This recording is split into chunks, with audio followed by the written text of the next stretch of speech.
Welcome to the final episode of the Larae Way. And this week we have a very special guest, Moi.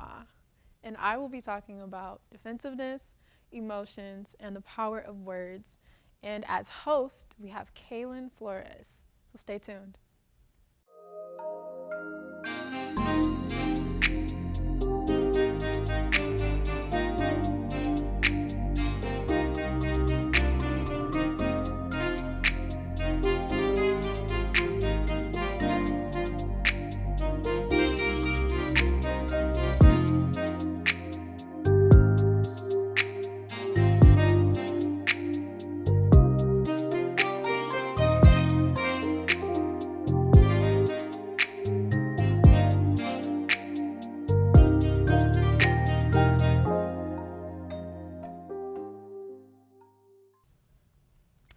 Welcome to the Larae Way, Ari. Thank you. I am so excited to be here and more so excited for your viewers to get to know a little bit more about yourself and have you share your story of how being self-aware has led you to where you are now. So thank you for giving me the opportunity to be here with you today. Yes, and thank you so much for stepping in and helping me share my story because I really didn't want to turn on a camera and talk to the camera. I wanted to talk to a person and do it the same way that I was doing it with you guys. And so thank you for stepping in as host, and I know you're going to do an amazing job. So getting started, I know that growing up, whenever you felt a really overwhelming emotion, the way that you would express that was by crying. Mm-hmm. And so I know that also you grew up in a household where being vulnerable wasn't always shown. So can you talk about that a little bit? Yeah, so I've always been an emotional person. I cry a lot, and not everybody knows that because they see me as this goofy person who is never serious. But if you really know me and you're really close to me, then you know that I cry a lot, a lot. So growing up, in my household, that wasn't normal. I don't think I've ever seen my mom cry before. And she knew that I cried a lot because when I was younger, it was a lot harder for me to hide it because I hadn't learned how to do that yet. And so, yeah, I did grow up very emotional. I'm still emotional to this day. It's just the way that I express myself when I'm mad, when I'm sad, when I'm happy. I cry at TV shows. Yes, I'm that person. Yeah. And so, I've always just been that way. And, I've found that outside sources or outside opinions have kind of changed the way I looked at that over the years. So right now I'm working through those issues and trying to get back to my childhood self where I was more vulnerable. Yeah, and so I know that you started to feel that people were viewing you as weak because of you expressing yourself through crying. Mm-hmm. And I wanted to kind of talk about how that opinion of others, as far as people viewing you as weak because you were emotional, how did that shape the person that you are today? Yeah, so I have had multiple experiences where, I would be called a crybaby. And sometimes people say that as jokingly, but those words have power over someone who that's really how that's how I express myself. So somebody telling me that is okay, well, there must be something wrong with what I'm doing. And so I stopped crying in front of people, and that turned into defensiveness. And so I'm a communications major, so I have learned, a little bit more about emotions going through college, and that's kind of helped me discover some of those things. But anger is a umbrella emotion for different things like sadness, mad, frustrated. Anger is and hurt, pain, all of those things. That is an umbrella emotion. So it's covering up what's really going on. And so I use that as a coping mechanism. So instead of crying when someone hurt me or crying when I was frustrated, I would get defensive, or it would show anger on the outside when really it was hurt or frustration, or maybe just happy, because sometimes people don't see happy crying as like you're happy, they were like, what's wrong? I'm like, nothing, like it's just, So, yeah, that's kind of what it turned into, and that just stemmed from my childhood and the things that people would say and the opinions of others really like affected me, and I didn't realize it until literally like this year. So this is a new thing for me, trying to understand why I react the way that I do. And so one of those things is, the emotional side of me, and I found that it's easier for me to get defensive than to cry in front of somebody and be vulnerable. So, yeah. Yeah, and that makes a lot of sense. Mm-hmm. Like, no one wants to be viewed as weak, and so the fact that you became defensive, it makes sense as a way to protect yourself. Why don't you tell us about when you realized that crying was not a sign of weakness, and how did that feel for you to realize that, you know what, this is normal. This is normal for me to be emotional, and that's okay. Yeah. I didn't realize until I got older, so pretty recently, and I'm not sure where I heard it from.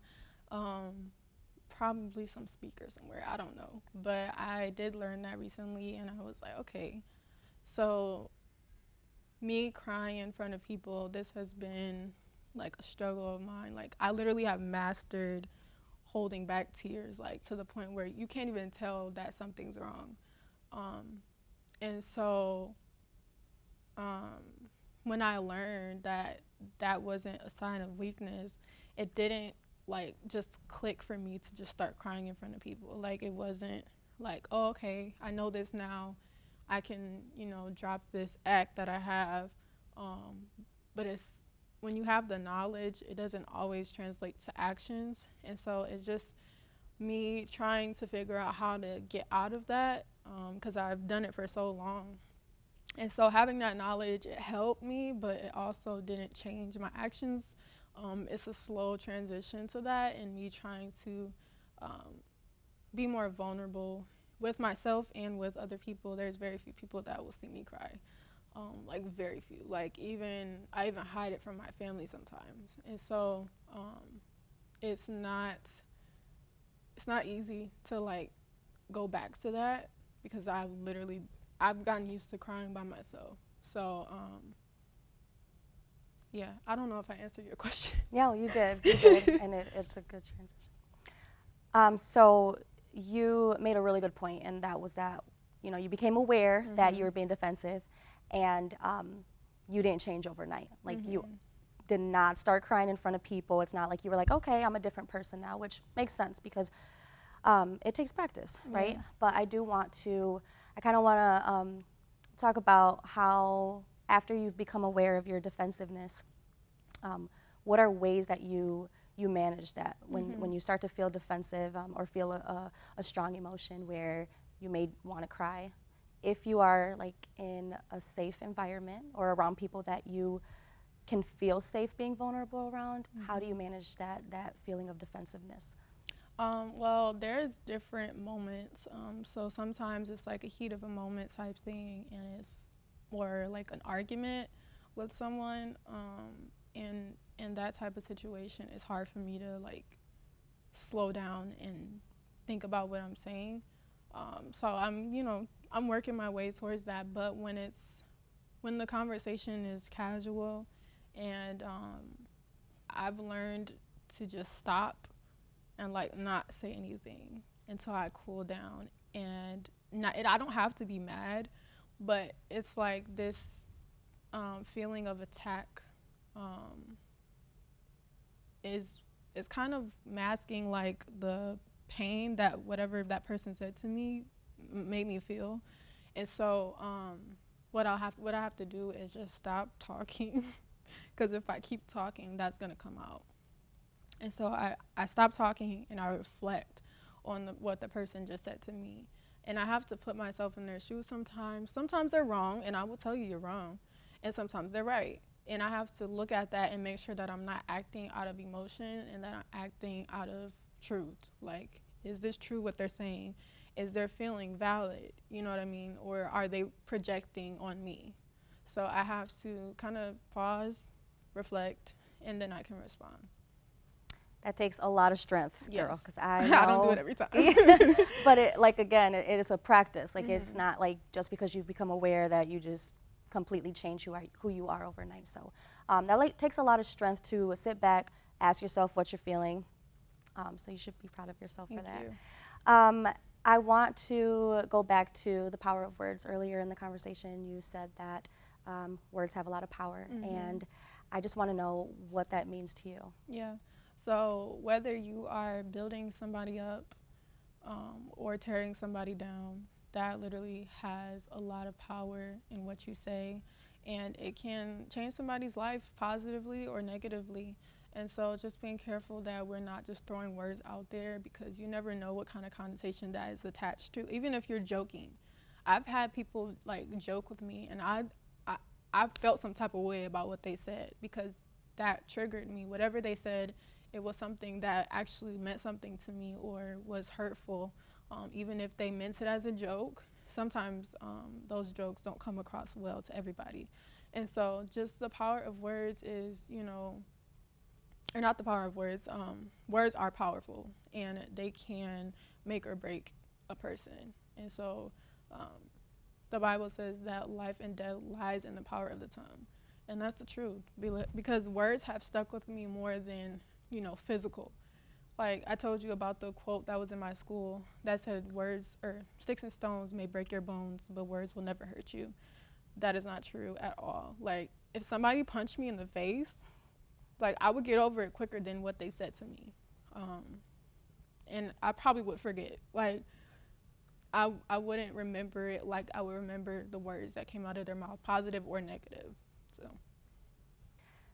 So as you got older and you dug deep into who you are and have gone on this journey of self-awareness, you did realize that words actually do have power, and a lot of the words that were said to you growing up have stuck with you. And I kind of want to talk about like what or how has that shaped you into the person you are today, and how you viewed yourself growing up. So like I said, like I would hide certain things about my personality because of what other people had said. People always saw me as the funny friend, the goofy friend, and sometimes those qualities turn you into the strong friend, and makes you the friend that's always there for that person, but you never feel like you can open up.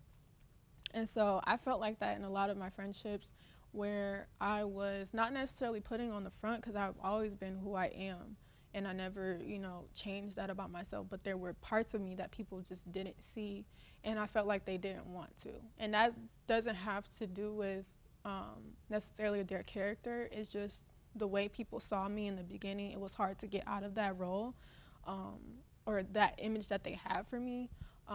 And so I definitely became the strong friend by accident. Yeah.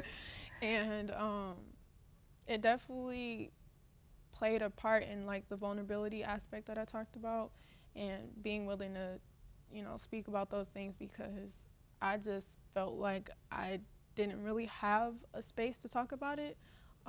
And I did have close friends that would come to me, with their issues and stuff like that, and I would be there for them. And I had a friend who, she would ask me like, okay, I know not everything is always okay. You can talk to me. And like even her saying that, it didn't help. Like I still didn't really have like, I didn't feel like I could open up. And it had nothing to do with her. It just had to do with me and what I had, already heard about myself. And that kind of stuck with me. So like I said, going back to the power of words, like being careful what you say to people, because you never know what kind of influence you have over them. That all makes a lot of sense. Talking about, growing up and how you didn't see a lot of vulnerability growing up, and then the power of words and how what people say sticks with you. And it kind of sounds like you maybe felt like you were in this box. You were the goofy friend, and although you had your own feelings and went through your own things, you didn't always feel like there was a opportunity, or you just didn't feel comfortable to open up to everybody around you. And so talking about the power of words, I wanted to really touch on the fact that you are a model and you get a lot of compliments, and a lot of those compliments are on your looks, especially. And so I want to talk about how that makes you feel, and how that affects your own self-image as well. Yeah. So, like you said, yes, I do model, and even before I started modeling, I always got a lot of compliments on my physical, my outer appearance, and I never knew how it affected me negatively until I got older. I became an adult, and I realized that the way I responded to those comments wasn't normal, I'll say. Like, it wasn't like, how when someone gets a compliment, they're so flattered and like, oh wow, thank you so much. I didn't feel that way, and I had to like figure out why I didn't feel that way, and it was because I felt as if nothing about me mattered besides the outer appearance, because that's all I got complimented on. And so, things like my ability, or the things that I like to do outside of, modeling, I feel like I never really got anything. I didn't get as many, and I won't say compliments, I'll say comments, or, people commenting on that than I did on my appearance. And it's not to say, like, don't comment on people's appearance, but it just felt so heavy on that side, and it kind of, like, made me look within, like, what else is there about me besides my looks? Like, am I just an empty shell, and then all you see is the outside, you know what I mean? And so that really, like, played a big role in, like, self-image. And I remember, like, my boyfriend, he complimented me one time, and I just was like, thanks. Like, not like rude, but like, it was just kind of like, Okay. yeah. And I know people will see that, like, you're ungrateful, but it wasn't. And I explained to him, I was like, is that all that you see? You know what I mean? Like, is that all that, matters about me? Like, are you only with me because I look good? Yeah. So, like, that played a really big role. Like, even, like, doing this show, I was like, people only know me for modeling, and now I'm coming and I'm talking, and that's just, like, outside of my character, but it's not. It's just what people see me as. And so, yeah, I think that the compliment thing it's not like I hate them. It's just I wish that it wasn't all about how I look, and more so about I don't want to say what I can do, but what's on the inside, like what type of person I am, and not just, oh, she's pretty and that's it. Absolutely. And I think that can be so frustrating to know that, there's so much more to yourself. There's all these facets to who you are as a person, and then to be getting like a lot of compliments on your looks, I feel like that could definitely be frustrating. But through this journey, you did create the Larae Way. And, you mentioned how people see you as a silly, which it is who you are, like you're a silly, happy, fun person, but the Larae Way, to the people outside, can see this as this is like way different than who you are, but it's not. It is true to who you are, because you are an empathetic person. Can you talk about the type of feelings you had when starting the Larae Way, and share the story of how this even became about? Because you shared it with me, and it's so interesting, because you started doing one thing, and then now you're here, and it's just very inspiring to see how this ended up being what it is now. So can you talk about that? Yeah. So a lot of you know that I started, YouTube when I was 15, and I never was consistent with it, but I loved making videos, and like I used to tell story times. So literally this is like a full circle moment, because that's literally what I started doing on YouTube. The very first video was like a story time, and very animated. I will never, you'll never see those videos again. They look crazy. But that's how I started. And then when I went to college, I wanted to go into music, actually. And then I switched, and I went into digital media and switched to broadcasting. And so I switched to broadcasting only because I liked making YouTube videos. And that was literally the only thing at that point that I could see myself doing at the time. And so I just went into that degree, and literally the whole, like, I say like the first 2 years, maybe two, 3 years, I was telling people, oh, this degree is just a backup, I'm gonna be a model. And like, I literally was telling people that for first 2 years of college. And I don't know where the whole talk show thing came from, because I was saying that too. Like, when people asked me what my dream job was, I started telling them, oh, I want to be a talk show host. I don't know where that came from. Maybe God, I don't know. And so, yeah, that's kind of where that started. And when I would tell people that, I would be like, well, yeah, that's my dream job, talking about it like it's so far away. And once 2021 came in around October, I started getting, no. I started doing the public interviews in the summer.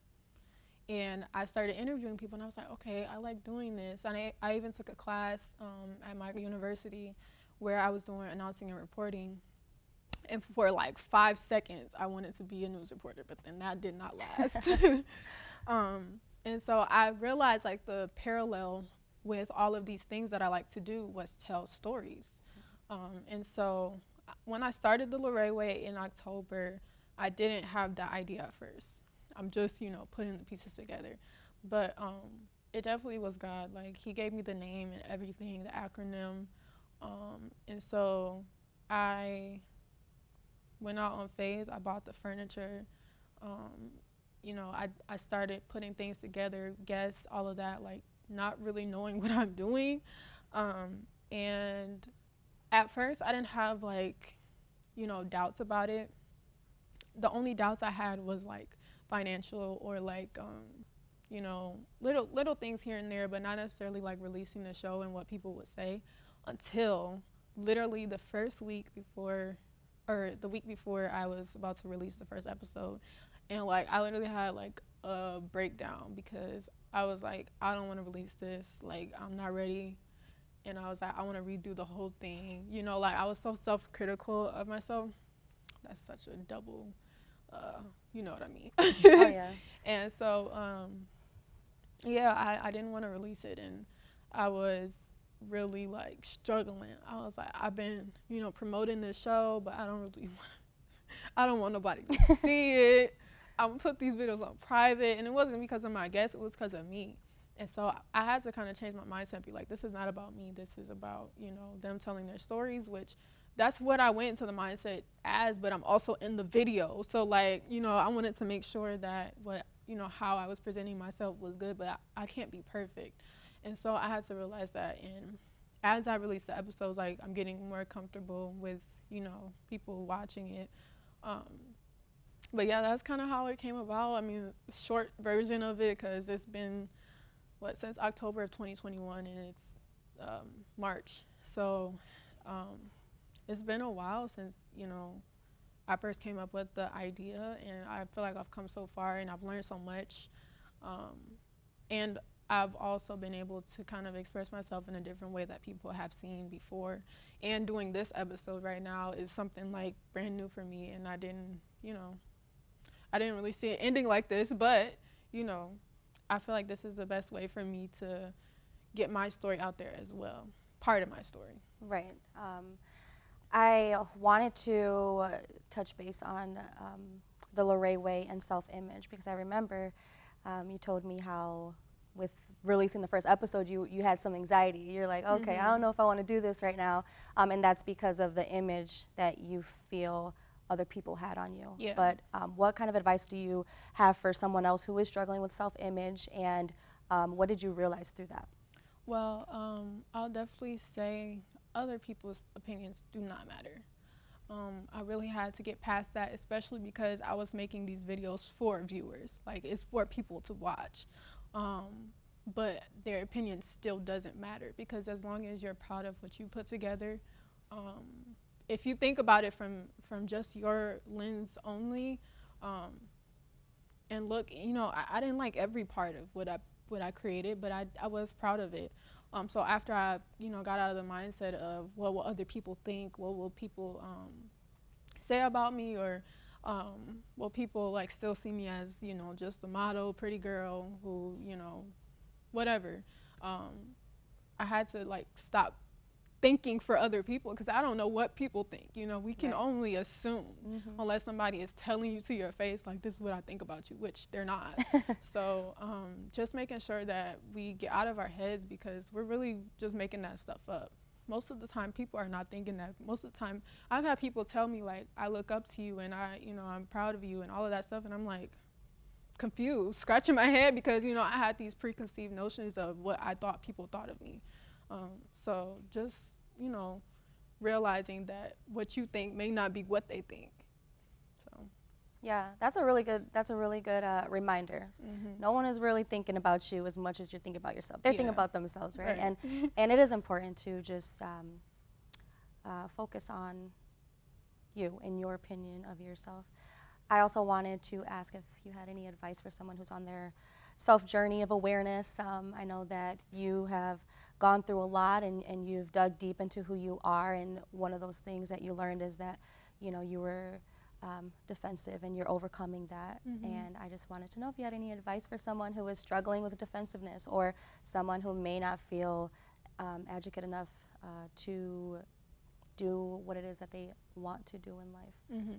So I definitely say, like, make sure that you're not pointing the finger at somebody else constantly, because that's what I was doing at first. And I was like, nothing's wrong with me. Like, I'm perfect. Not literally, but you know what I mean? Like I don't understand what you mean, because I don't see it. And so I had to, put myself in that person's shoes and see it from their perspective, and not be so quick to point the finger at that person, especially because most of the time, defensiveness is acting out of emotion and anger. And sometimes that anger is not valid. And so my advice would definitely be to not point the finger.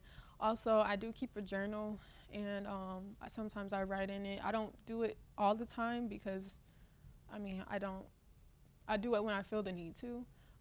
And so I'll write down my thoughts. Like, if I had a bad day, I'll write down what happened that day to figure out why I felt the way that I felt. Or if I had a good day, this is what made me feel this way. Because knowing those things about yourself, knowing what makes you sad, knowing what makes you happy is really important. And then there was one more thing. Oh, knowing that this journey is not going to be a straight uphill. It's going to be like this. That part. And there's going to be times where you're low for a little while, and then you come back up, and then, it's going to be hills and valleys. So definitely don't think that it's a one-way street and just straight shot, because when you do go down, just know that you're going to get back up eventually. Don't think, oh, I messed up and now I got to start all over. No, you can pick up where you left off, but, make sure that make sure that when you do get to that low place, that you don't stay there. So that is what I have. Well, I think that's really good advice, and I'm just so excited because I think that you have a great story, and it'll be nice for your viewers to see it. Thank you again for having me here, Ari. Thank you. Thanks again for watching this week's episode. I really hope that you enjoyed. Make sure to follow us on all social media platforms at the Larae Way. And if you'd like to be a guest on season 2, make sure to go to our website at thelaraeway.com and fill out our casting application. See you next season.